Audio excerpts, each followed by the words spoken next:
Hey everyone, in this video, I will show you how to restore the old YouTube layout and change the YouTube layout. But before we start, make sure to follow the video till the end and subscribe to the channel. First, launch your web browser and type Chrome Web Store in the search bar. Next, navigate to the official website of the Chrome Web Store.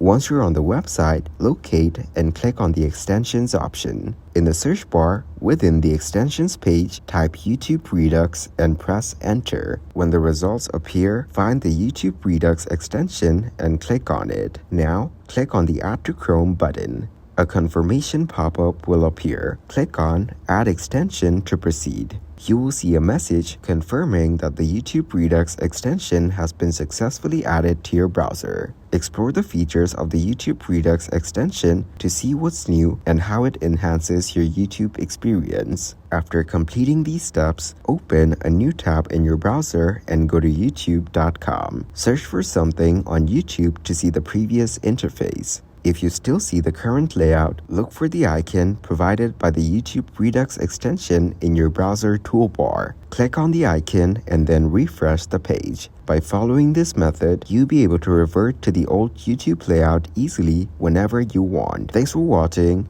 Make sure to like and subscribe.